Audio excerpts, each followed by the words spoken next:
Saludo a todos y bienvenidos.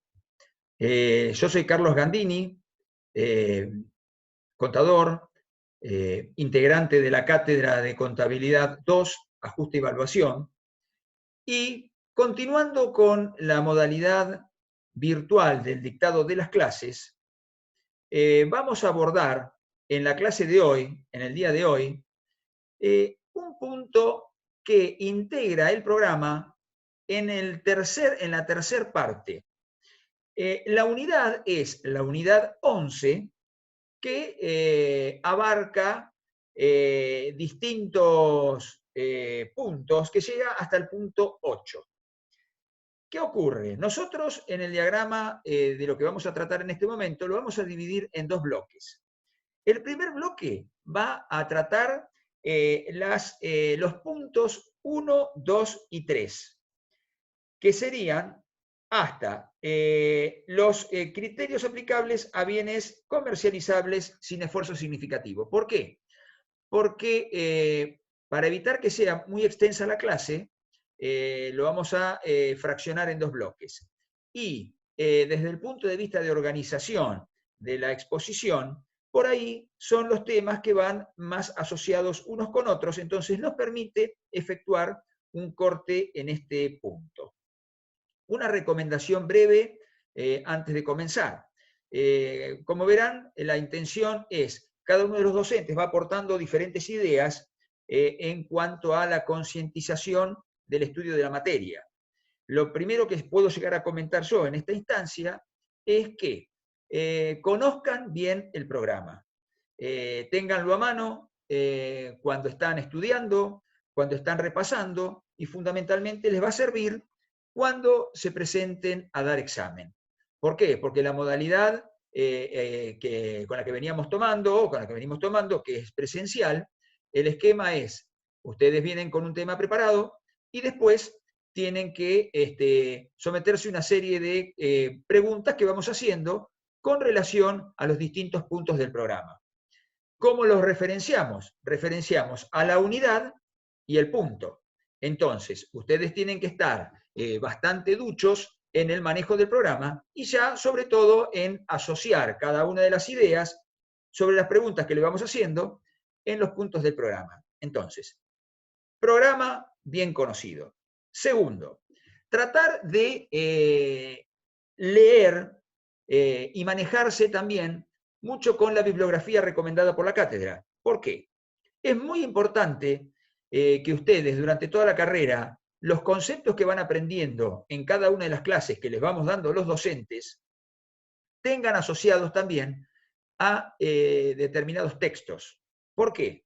No solamente eso les va a servir para la carrera en sí, durante toda la carrera, sino también tiene un efecto y un valor agregado invalorable en el desempeño de la actividad profesional diaria. ¿Por qué? Porque se le van a plantear situaciones que ustedes, teniendo conocido medianamente, y digo medianamente, hay que tratar de conocerlo lo mejor posible, los autores, la doctrina en general, y al mismo tiempo los textos, les va a servir de muchísima, muchísima utilidad en el desempeño de la actividad profesional diaria.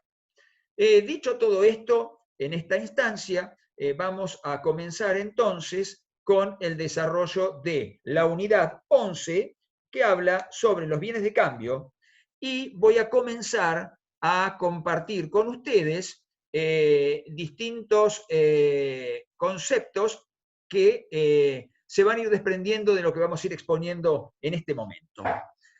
Como primera medida, como todo lo que cada uno de los puntos que vamos a encarar en el desarrollo, vamos a efectuar una pequeña introducción.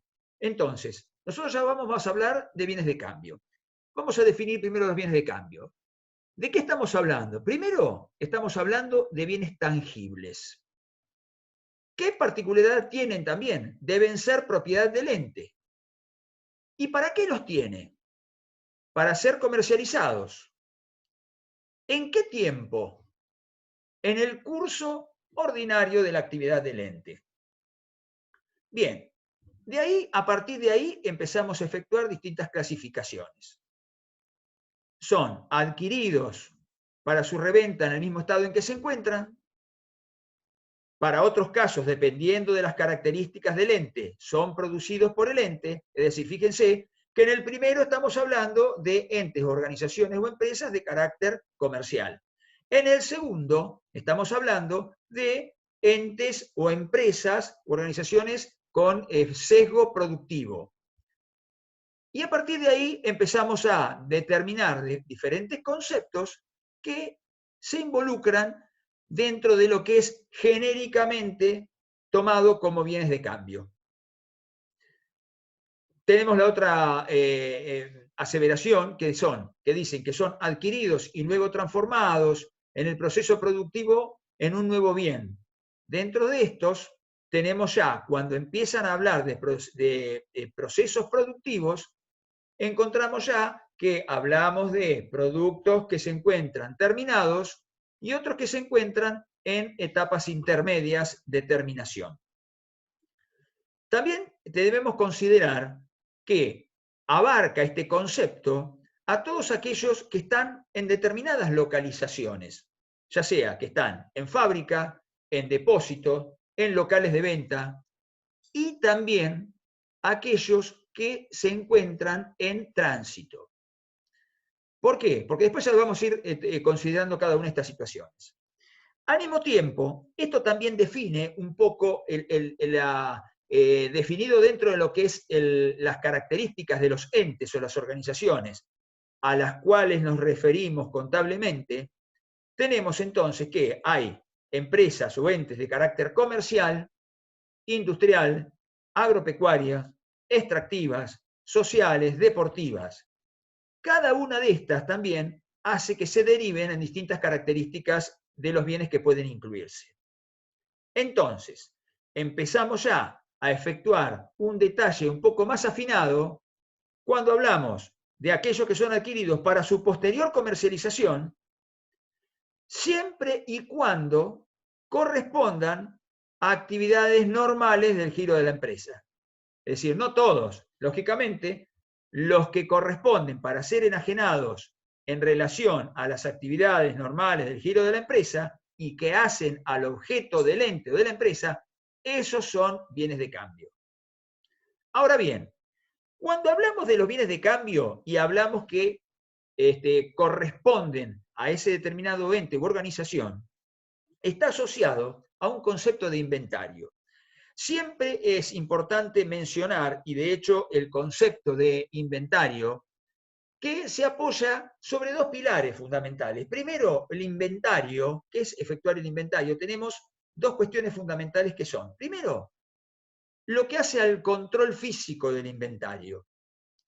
Control físico es ver que los bienes estén, qué cantidades son, en qué estado se encuentran, y eso hace todo al recuento de los bienes. Pero después también hay otro concepto que es el control valorativo de los mismos. Por eso normalmente nosotros cuando preguntamos, bueno, cuando se habla de inventario decimos, bueno, ¿pero qué es hacer un inventario?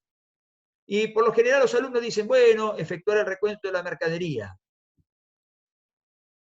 Quedó ahí. Entonces, presten atención, fundamentalmente, el concepto de inventario es la parte de control físico, la parte de control valorativo. Y dentro del control físico, verificar que los bienes existen, que están en buen estado y que son susceptibles de ser agrupados por conceptos homogéneos para individualizarlos. Pero después debemos efectuar su valoración. Entonces, ¿qué ocurre? Cuando nosotros vamos trabajando con el inventario, debemos tener en cuenta distintas características o principios, diría, que se deben cuidar al momento de la formación de los inventarios. La doctrina contable, medianamente los autores lo van refiriendo de distintos nombres. Por eso después es bueno que ustedes cuando vayan consultando los libros van a ir viendo y después van a ir formándose el criterio propio. Pero siempre hay direcciones o directrices que van a establecer medianamente los conceptos. ¿Qué ocurre? Cuando hablamos de principios que deben conservarse en la formación de inventario, hablamos uno que es importante, que es la instantaneidad. ¿Qué significa? Que todo dato de un inventario, es decir, de los bienes de cambio, inventario de los bienes de cambio, debe referirse a una fecha dada. Esto no significa que el trabajo material sea efectuado en un momento, todo en un momento preciso, sea en el cierre del ejercicio, por ejemplo, o un determinado control de inventarios específico para algo. Es decir, la instantaneidad dice que debe referirse a una fecha dada. Pueden ser que no se concrete todo en ese mismo momento, pero sí los efectos del inventario. Es decir, que lo que exprese ese inventario se da el efecto del inventario se da en un determinado momento, que sería por lo general al cierre del ejercicio. Después hay otro que es el de tempestividad u oportunidad. ¿Qué significa esto? El trabajo material de la toma de inventarios debe aproximarse bastante a la fecha de su valor. Si existe mucha diferencia, pueden cometerse un montón de errores. ¿Qué significa? Que si nosotros efectuamos el recuento físico, como dijimos hoy, y tenemos una diferencia en tiempo en que después asignamos el valor, ahí ya se producen las distorsiones en cuanto a la valuación o valoración total del inventario a un determinado momento, o sea, también muchas veces en el cierre. Otro principio es el de integridad. No debemos dejar ningún elemento afuera. Todo lo que corresponde a bienes de cambio, inventario de bienes de cambio, se incluirán todos los elementos que correspondan de acuerdo a la meta fijada en oportunidad de disponerse el inventario. ¿Por qué? Porque cuando se dispone el inventario no debe quedar nada fuera. Ustedes van a ver muchas veces en empresas y negocios que dicen cerrado por inventario. ¿Qué están haciendo? Bueno, no solamente el inventario de los bienes de cambio, lógicamente, el inventario de todo. Pero ahora nos vamos a focalizar específicamente en los bienes de cambio propiamente dicho. Después tenemos el otro principio que es el de especificación. ¿Qué significa? Los datos o elementos deben agruparse, como dije hace un ratito, según su homogeneidad.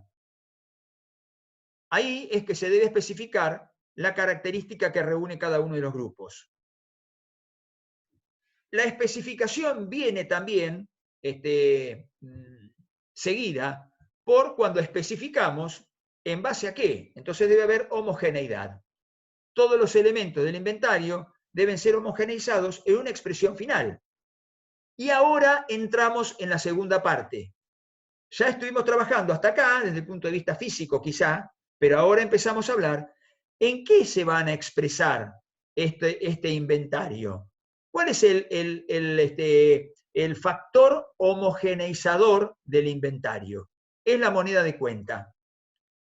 Esta moneda de cuenta, la unidad de medida, en épocas de inflación debe corregirse por medio, bueno, ya como lo hemos visto en las bolillas anteriores, culminando con el ajuste integral. Entonces, a la expresión numérica que esto queda convertida la evaluación de los inventarios a una determinada fecha. Eso es lo que le da homogeneidad.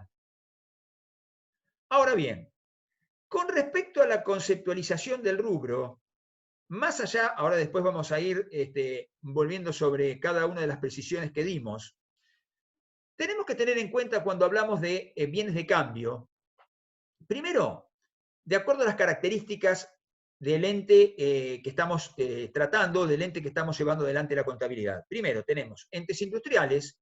Cuando hablamos de entes industriales podemos hablar de producción propia o también de industria agropecuaria, por ejemplo, o de extractiva. Cuando hablamos de la actividad principal del ente comercial, ya hablamos de la reventa de bienes en el mismo estado en que fueron adquiridos. Cuando hablamos de servicios, hay prestación de servicios que tienen determinados insumos.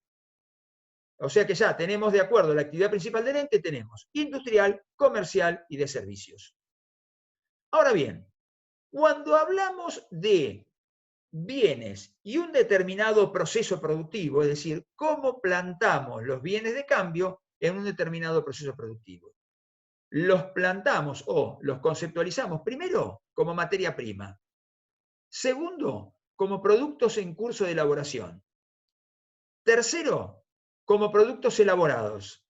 Y cuarto, ya cuando salen para la venta, como productos de reventa.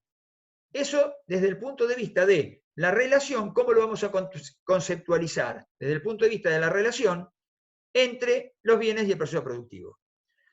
Después vemos en función de la posibilidad de realización de los bienes. ¿Qué ocurre? Tenemos, lógicamente, inmediata, o sea, en este momento, o diferida, que van a ser para adelante. En función del costo financiero, tenemos que han sido bienes que han sido abonados de contado o con pago diferido. Pero ahí ya tocamos un poquitito más cuestiones financieras que vamos a ver en qué momento o qué atención le vamos a dar a esto cuando vamos desarrollando el análisis de este rubro. Esto es importante también lo que vamos a mencionar ahora. Debemos conceptualizar también en función del estado de los bienes, porque el estado de los bienes también va a estar muy vinculado al valor que se le dé. ¿Por qué? Tenemos bienes que se encuentran en un estado normal o bienes que se encuentren en un estado deficiente. Ese grado de deficiencia que pueden llegar a tener los bienes está orientado en dos sectores. O sea, puede tener deficiencias por razones físicas o deficiencias por razones económicas. Después tenemos, con respecto a la localización de los bienes, o sea, que podemos tomarlos como bienes, productos en existencia. Cuando hablamos de existencia, pueden ser que se encuentren en locales de venta, en depósitos, en fábricas. Y cuando hablamos en tránsito, hablamos de que se encuentran en determinado medio de transporte, ya sea terrestre, aéreo o fluvial, o también es asimilable a esto cuando se encuentran en depósitos fiscales, porque están afectados a determinado traslado de un lugar a otro. Teniendo en cuenta país de origen, también podemos decir que hay bienes nacionales o bienes importados. Y después, con respecto a la expectativa, cómo se van a enajenar, eso es importante, porque también vemos cómo se van a conceptualizar dentro del activo, que pueden ser los corrientes, o sea, dentro de los 365 días o dentro del año del ejercicio económico, dentro de los 12 meses siguientes, o no corrientes que van a trascender más de un ejercicio. Con respecto a, según los aspectos a evaluar, ahí vamos a empezar a entrar en estos temas.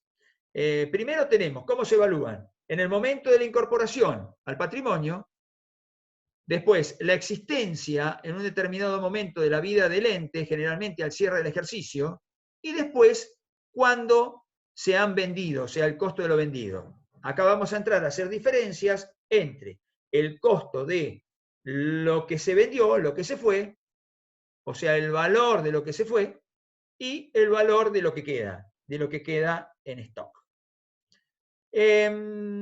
Por lo tanto, entonces tenemos que la clasificación más común que podemos hacer, entonces, serían 3 niveles.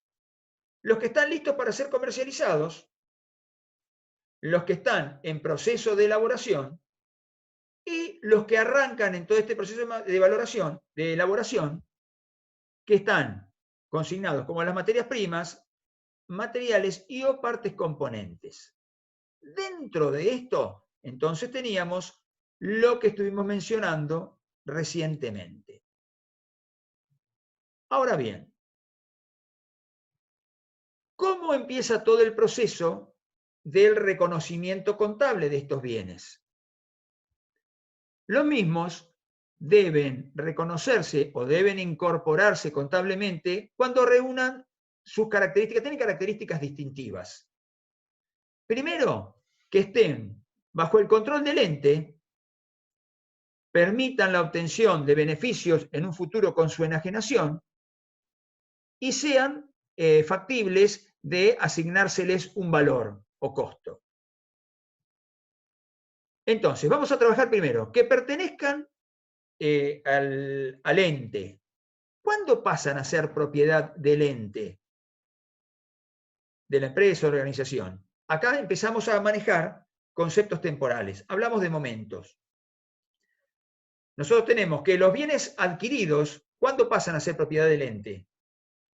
Primero, cuando se perfecciona jurídicamente la operación, según la legislación vigente en cada uno de los lugares, o en su defecto, según las buenas prácticas como fuente del derecho. ¿Qué significa?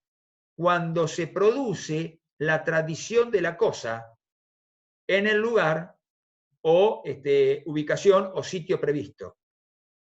Como primera medida tenemos, o sea, puede ser en el establecimiento del vendedor, en el establecimiento del comprador o mediante y en algún medio de transporte.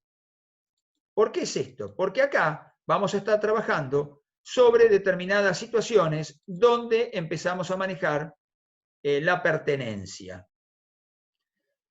En el caso de los bienes producidos, el momento de reconocer la incorporación dependerá de cada una de las características que tiene el proceso de producción, ya sea un proceso fabril industrial, agropecuario, constructora, extractiva.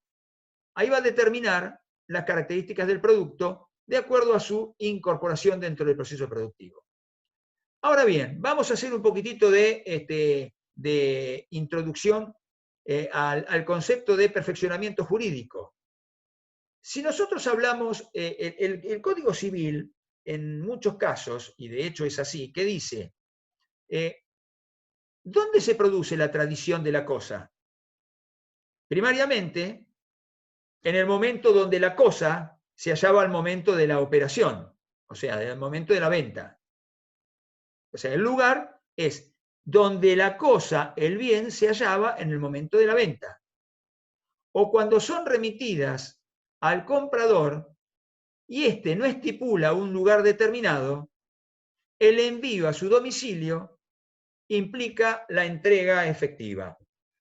¿Qué ocurre? Ya vamos a ver, y de hecho vemos cómo se consigna una venta cuando se maneja documentalmente el remito conformado, que significa la recepción de la mercadería.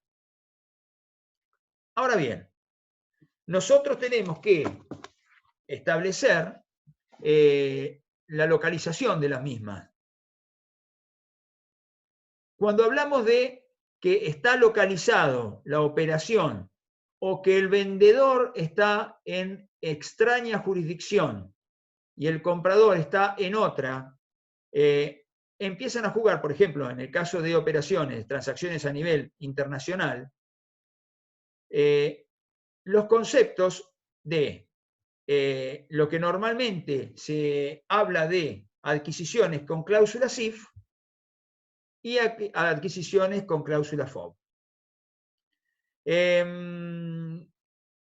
Cuando hablamos de cláusula SIF, estamos hablando que incluyen el costo, seguro y flete. La cláusula SIF significa Cost, Ansurance and Freight. Y ahí es importante porque la tradición de la cosa se produce en el momento de la descarga, es decir, con la guía de desembarque. La propiedad de los bienes se produce en el destino, cuando son recibidos.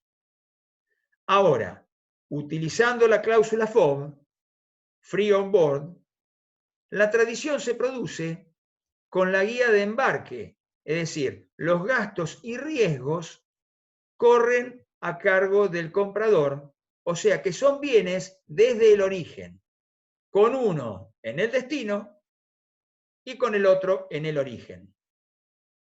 Ahora bien, definido esto, ya que son propiedades del ente, las características que revisten los mismos, vamos a pasar al punto 2 de la unidad, que habla de criterios aplicables a los bienes de cambio en general.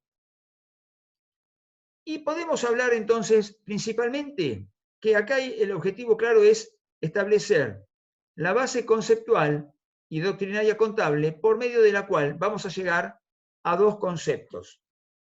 Primero, que los bienes de cambio en general se evaluarán a su costo de reposición, recompra o reproducción a la fecha que se refiere la evaluación. Ahora, cuando existe, o mejor dicho, cuando en caso de ser imposible o que se dé la imposibilidad de determinación de estos valores, o sea, del costo de reposición, recompra o reproducción, se admitirá el costo reexpresado en moneda constante. Bueno, ¿cómo vamos a tener que empezar a razonar para llegar a estos conceptos? Iniciamos el trayecto. Primero, la medición contable inicial de todos los bienes arranca con el costo de incorporación. Bien, ¿cuál es el costo? ¿Cuál es el valor que le damos al momento de la incorporación? En doctrina vamos a encontrar muchos autores, y por lo general coinciden en esta etapa, que hablan de la definición del costo bien como el sacrificio económico para disponer de los bienes y ponerlos en condiciones de su comercialización. Ahora bien, ¿cómo se integra el costo? Primero y fundamental es, de acuerdo, arrancamos con el precio de contado. Al precio de contado se le debe sumar, se le debe adicionar los costos de transporte, carga, descarga, seguros, todo esto hasta el lugar de recepción, o sea, el local de ventas, la fábrica, el depósito, y además deben formar parte también del costo los impuestos y derechos aduaneros no recuperables. También eventualmente podemos otro ejemplo, los gastos de control de calidad. Ahora bien, cuando hablamos de concepto de flete, también debe adicionarse, y también el caso de gastos prorrateables. Por ejemplo, en el caso de guías o de cartas de porte, ya sea guías en la parte de ganado y de cartas de porte, en el caso de granos, como se efectúa un costo global, eso puede producir mediante el prorrateo cuál sería el costo atribuible a cada una de las unidades que se transportan. Ahora bien, para determinar el costo de los bienes, debe depurarse cuestiones que no integran los mismos. Como por ejemplo, el primer caso, que son impuestos recuperables. Por ejemplo, el impuesto al valor agregado es un impuesto recuperable. No debe integrar el costo de la mercadería o de los bienes adquiridos. Como segunda medida, que ya después lo vamos a ver, y lo hemos visto también en el capítulo 7 de ajuste por inflación, sería los sobreprecios por cobertura inflacionaria, y por otro lado también los costos financieros. Estos últimos, o sea, los costos financieros, deben segregarse y exponerse por separado. Ahora bien, arrancamos con el caso de empresas industriales o manufactureras. ¿Por qué? Porque de acuerdo a lo que estuvimos viendo en las clasificaciones de los bienes de cambio, encontramos a las que constituyen la materia prima, que es el material o bien de arranque. En todo lo que es empresa industrial o manufacturera, arrancamos a partir de la materia prima. ¿Y cuál es el costo? ¿Cómo se arma? ¿Cómo se integra el costo de la materia prima?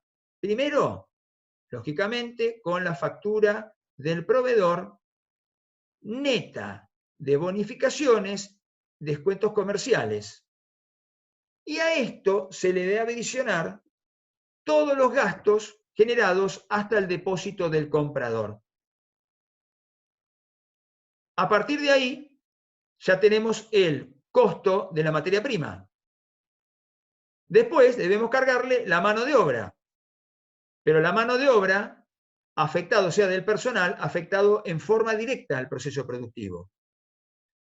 Y por último, después tenemos que adicionarle los gastos generales indirectos, que tenemos la mano de obra indirecta, como por ejemplo podría ser en el caso de supervisión, control de calidad. Después tenemos todos los insumos necesarios para el funcionamiento de la empresa, y, por ejemplo, que serían el caso de las amortizaciones o la fuerza motriz. Eso nosotros lo hemos visto también en la composición de los costos de obras a largo plazo, que hemos visto en las unidades anteriores. A partir de la materia prima pasamos, avanzando en el proceso productivo, a los productos en procesos. Se toma como base original el costo como el costo de la materia prima. A medida que el proceso industrial va avanzando, mayor va a ser el valor que se le va a ir agregando.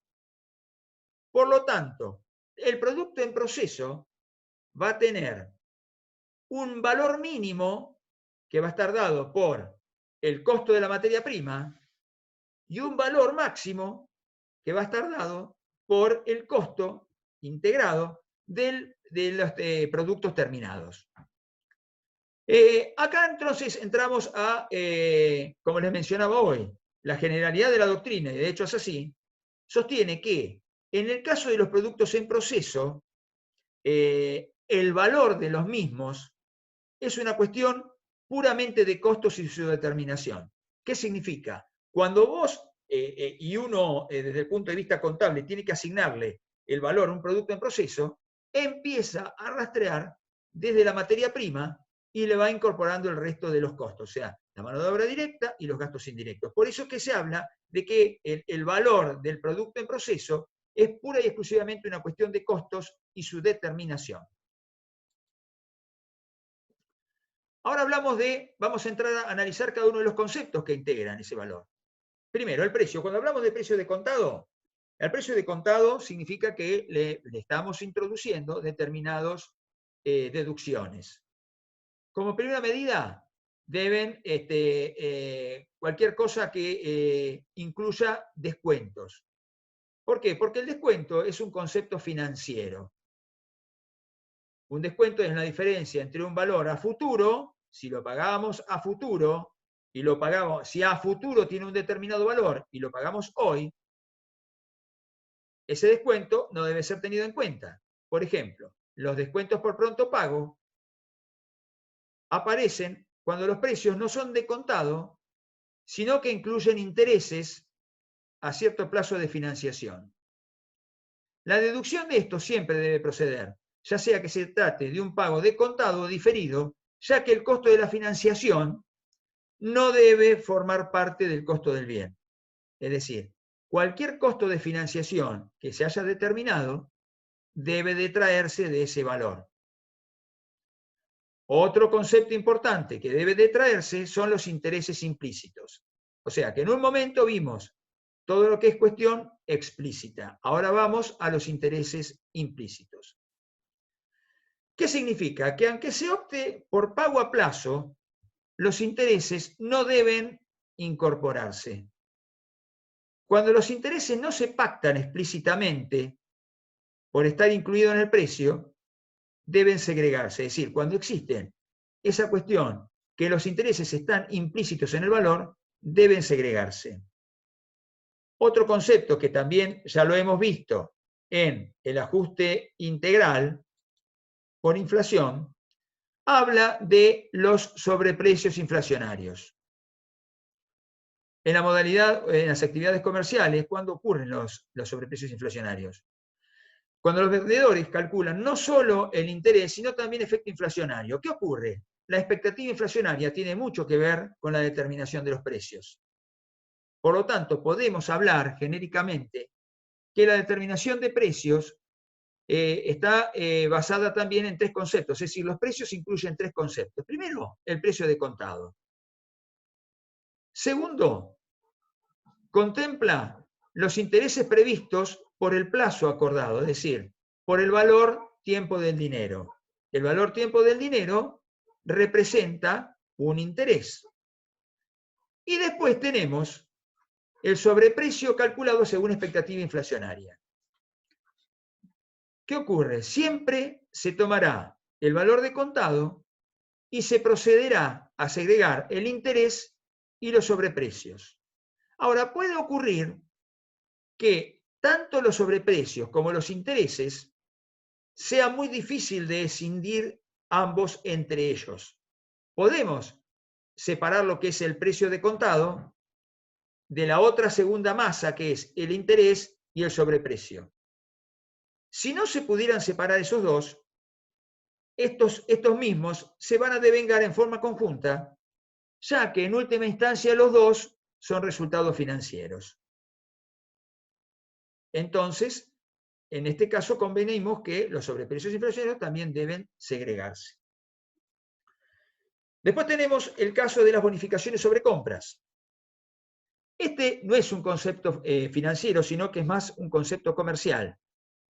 Se trata de deducciones que se efectúan a los sujetos en función de la relación comercial, en función de los volúmenes y también en función del importe de las compras totales, porque si tiene determinado volumen la compra total, se hace merecedor de una bonificación. Estas deducciones, por lo tanto, reducen el costo. ¿Por qué? Porque el valor que debe tomarse es el valor neto.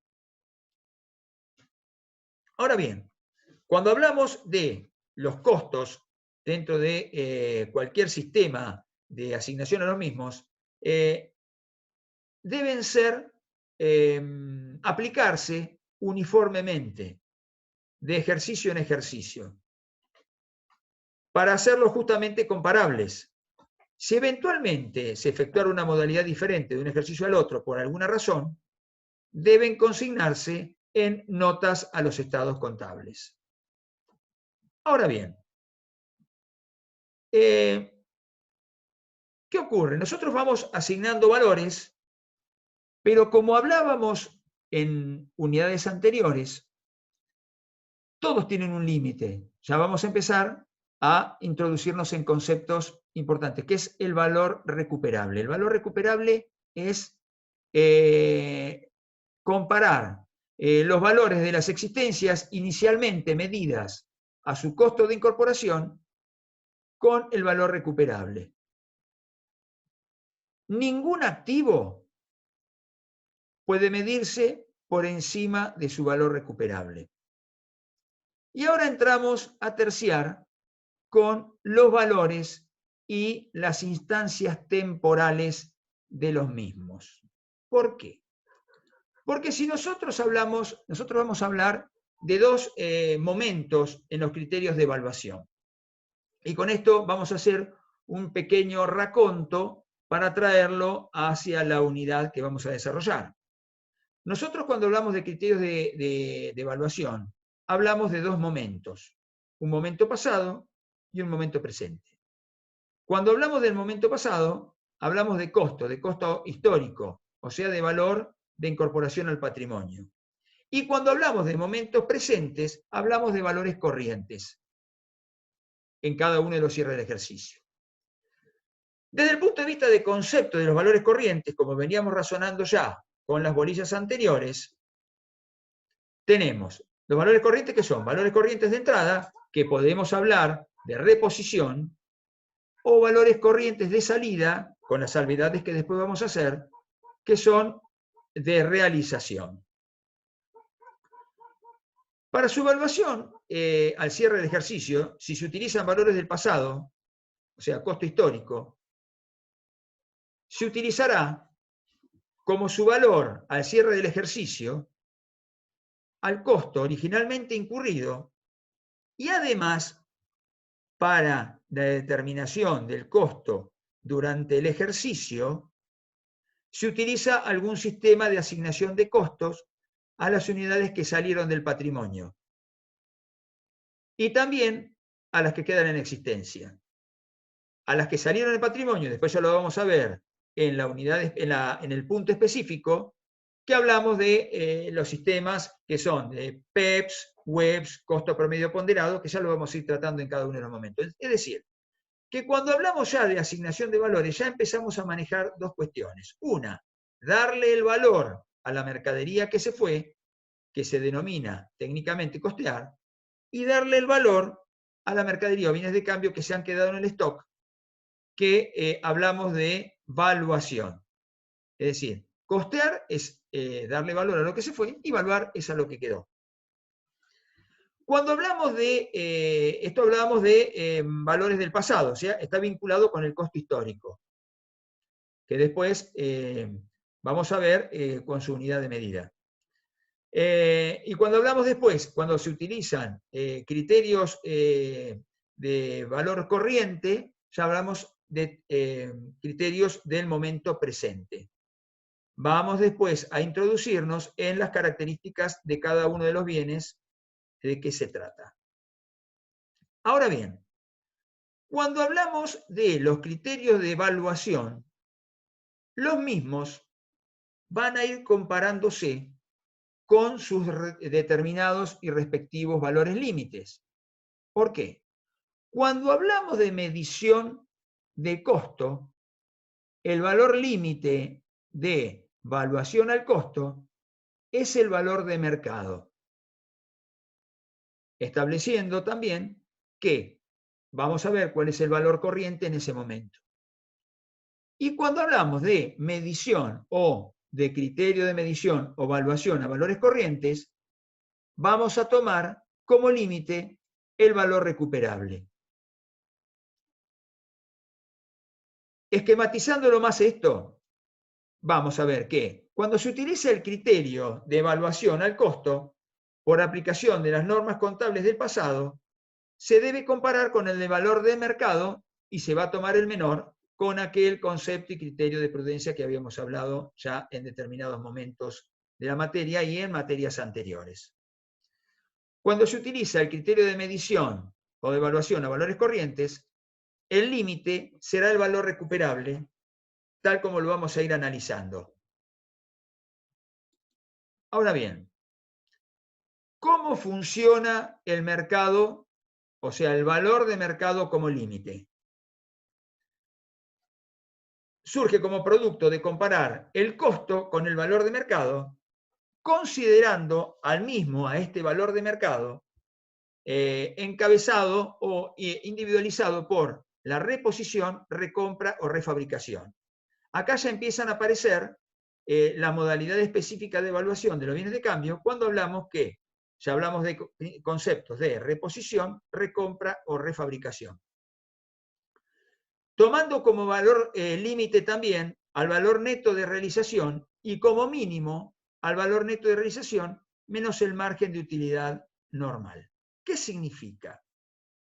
Nosotros, cuando tenemos una evaluación al costo, establecemos que el límite va a ser el costo o mercado el menor, fijándonos como valor de mercado el de reposición, recompra, reproducción, teniendo un valor máximo, que es el valor neto de realización, y un valor mínimo, que es el valor neto de realización, menos el margen normal de utilidad. Esquematizándolo,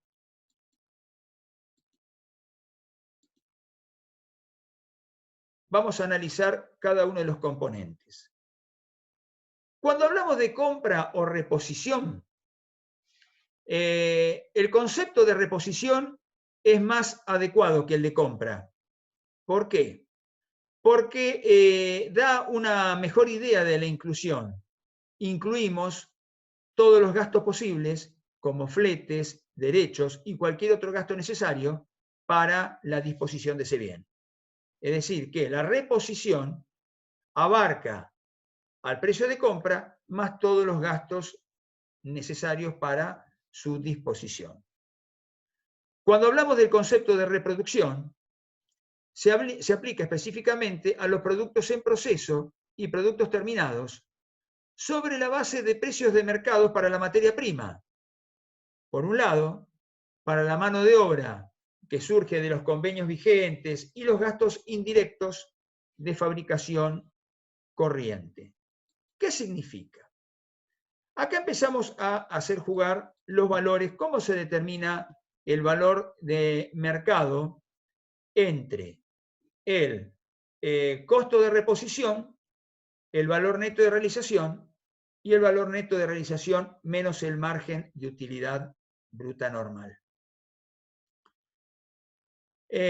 Nosotros tenemos que, si debemos considerar el costo como valor límite, o cómo va a terminar valuado en los bienes de cambio, cuando hablamos de considerar el costo de reposición, recompra o de fabricación, lo comparamos con su valor neto de realización. El valor neto de realización es el monto de venta menos los gastos necesarios para producir esa venta, más los gastos necesarios para disponer de esos bienes. Si el costo de reposición, recompra o refabricación es mayor que el valor neto de realización, entonces se toma como valor límite el valor neto de realización y ese se considera como valor de mercado. Cuando es, si no es mayor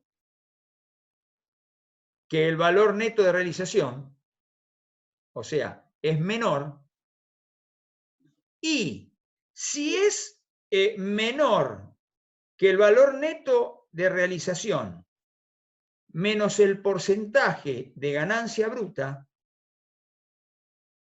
se toma el costo de reposición. ¿Qué significa? Que si el costo de reposición se encuentra entre el valor neto de realización y el valor neto de realización menos el margen normal de utilidad, se considera ese como valor límite. O sea, queda evaluado al costo de reposición. Ahora bien, ¿qué ocurre? Si es menor que el valor neto de realización, se toma que el valor neto de realización menos el porcentaje de utilidad normal debe considerarse como valor límite el valor neto de realización menos el porcentaje de utilidad normal o de ganancia bruta. Ahí establecemos los límites. Ahora bien, cuando el criterio de evaluación es valores corrientes, el valor límite, ya lo vamos a ver, estará dado por lo que se denomina el valor recuperable. Ahora bien, el valor recuperable, como ya lo habíamos visto en otros puntos de la materia, es el valor, se utiliza como valor límite a los valores corrientes, aunque siempre se toma como valor límite de los activos. El valor recuperable no tiene límite. Siempre deberá tomarse el mayor entre el valor neto de realización y el de utilización económica. ¿Qué significa? Ahora vamos a ver esto. El valor neto de realización es un valor de intercambio. Es neto de gastos de venta, componentes financieros. Es un valor que es de salida. Cuando se evalúa valores corrientes, es la opción lógica para los bienes fungibles con mercado transparente. Cuando se evalúa el costo, sirve el valor neto de realización como tope máximo y se toma como piso, como dijimos hace un rato, el valor neto de realización menos el margen de utilidad bruta normal. Considerando a los bienes entonces de cambio en general, los mismos se evaluarán a su valor de recompra, reposición o refabricación.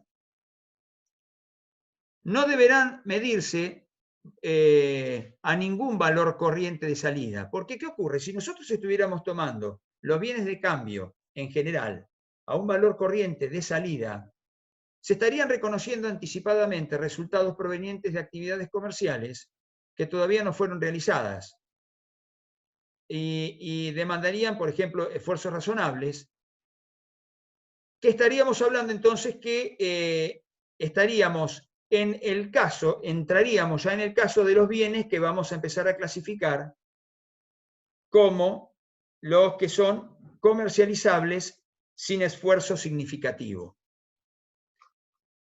Este caso es aplicable a las mercaderías de reventa, que son productos terminados en general, productos en proceso, materia prima y materiales. Vamos a tener un caso. El caso que podemos tomar como ejemplo es el siguiente. Nosotros a una determinada fecha tenemos adquisición de bienes de cambio a un costo histórico, por ejemplo, de 100.000 pesos.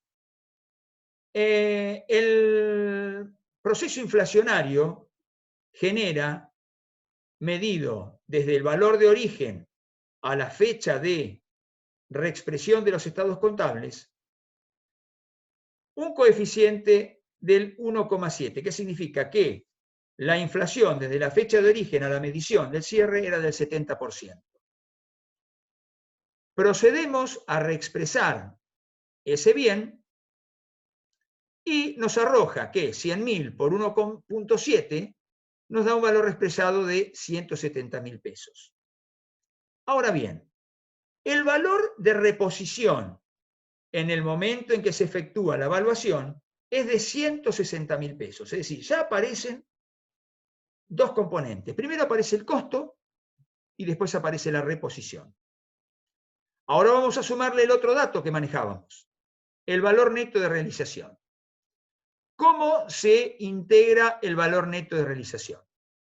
Nosotros suponemos que el precio de venta de esos bienes está dado por un valor de 200.000 pesos. Los gastos sobre venta de esos bienes están representados por el 2%, es decir, tenemos gastos necesarios para su comercialización, para su puesta en la venta, el 2% del valor. O sea que estamos hablando de 4.000 pesos. Por lo tanto, el valor neto de realización es de 200.000 menos 4.000, son 196.000. Ya tenemos el segundo dato. Tenemos el valor neto de realización de 196.000 pesos. Ahora íbamos a trabajar sobre el límite inferior. ¿Cuál era el límite inferior?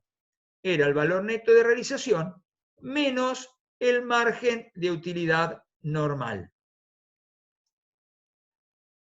Tenemos que el margen de utilidad normal, según estos datos, es del 35%.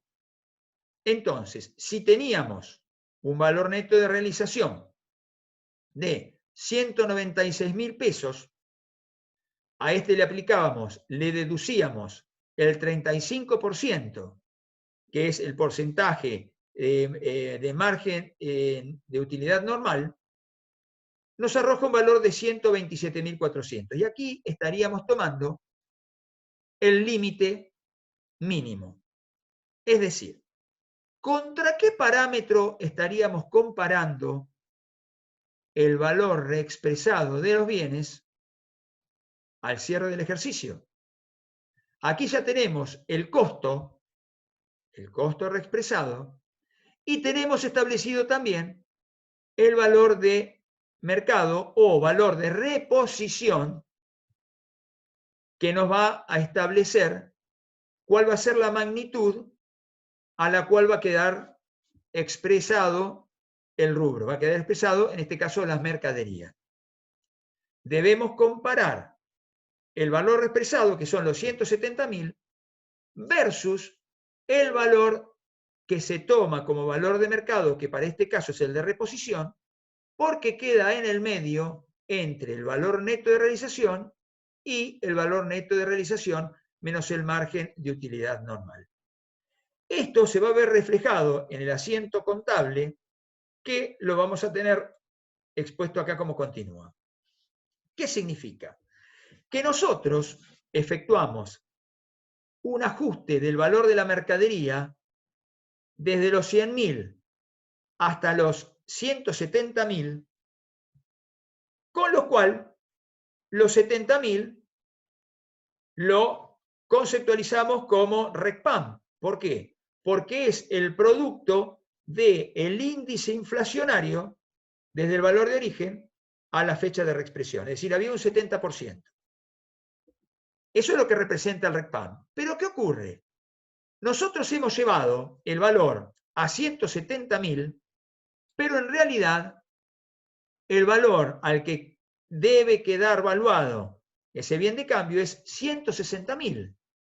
Por lo tanto, la diferencia existente entre el valor expresado, que son los 170.000, y el valor que debe quedar valuado el bien al cierre del ejercicio, que es su valor de recomposición o que se identifica con el valor de mercado, es 160.000, la diferencia es un resultado por tenencia, tal como hemos visto en el capítulo, en la unidad 7.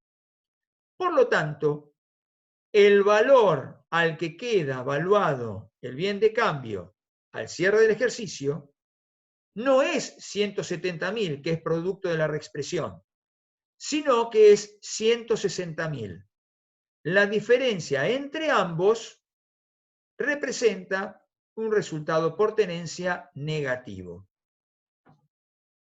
Ahora bien, el efecto que se generó al haber llegado al valor límite al cierre del ejercicio es doble. ¿Por qué?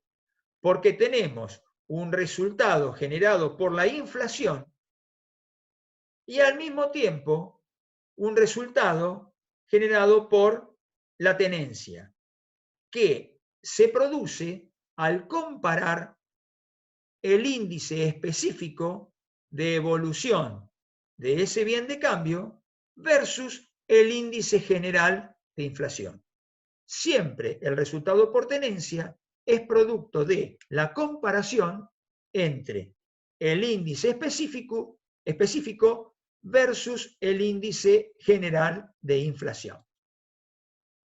Bien, pasamos a los criterios aplicables a bienes comercializables sin esfuerzo significativo. ¿Qué significa? Por un lado teníamos los que en la clasificación general, que ya habíamos visto que quedaban expuestos al cierre del ejercicio, como mostramos recién, a su valor recuperable, valor de reposición y de refabricación. En el caso de los bienes que son bienes comercializables sin esfuerzos significativos, vamos a ver cuál va a ser el criterio que se va a aplicar. Ahora, ¿cuáles son los bienes comercializables sin esfuerzos significativos? Reúnen determinadas características. Primero, tienen un precio de mercado conocido y la posibilidad de concreta también es de acceder a esos mercados, es decir, existe la posibilidad de interactuar en ese mercado, ofrecerlos en ese mercado. Segundo, deben ser fungibles. ¿Qué significa que un bien es fungible? Cuando tienen idénticas características con otros de su especie y calidad. Y este es el factor también más importante, el que viene ahora, que dice que su venta prácticamente no requiere esfuerzos importantes, ya que el mercado estará en condiciones de absorber, lógicamente, al precio de referencia, o sea, al precio del mercado, toda la cantidad que el ente posea.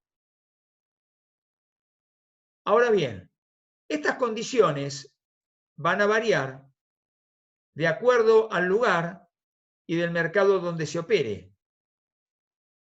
Tiene determinadas características estos bienes. Esto sería aplicable a, por ejemplo, metales en lingotes, como por ejemplo en el caso de oro, las tabletas de oro certificadas, oro en barra, monedas y productos agrícolas con cotización, que pueden ser con cotización internacional, como por ejemplo el tema de los granos, con la soja, el trigo, el maíz, girasol. Y también para el caso del petróleo crudo y el ganado en pie. Para estos casos se evaluarán al valor neto de realización.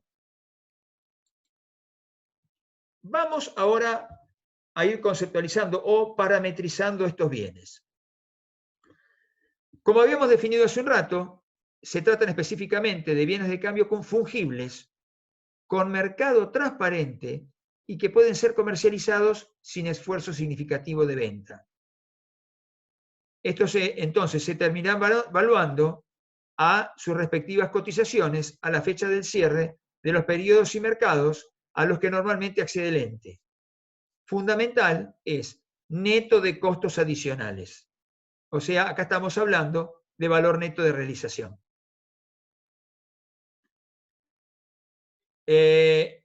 Entonces, los valores así determinados se computarán en la medida que representen los valores estimados de realización.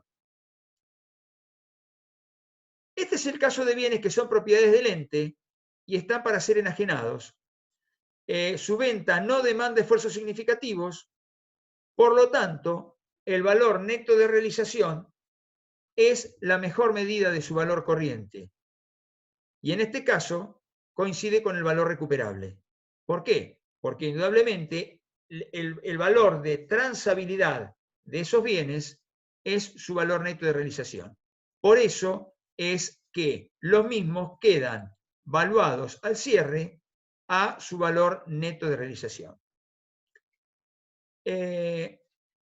Pero debemos hacer hincapié específicamente en el tema de la cotización, que es el valor conocido.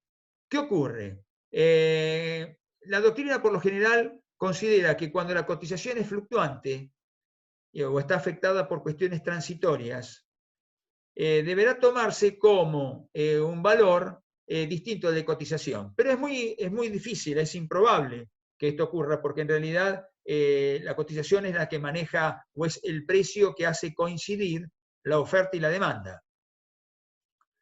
Cualquier otra cuestión que sea parte de esto estaría alterando la objetividad en esta medición.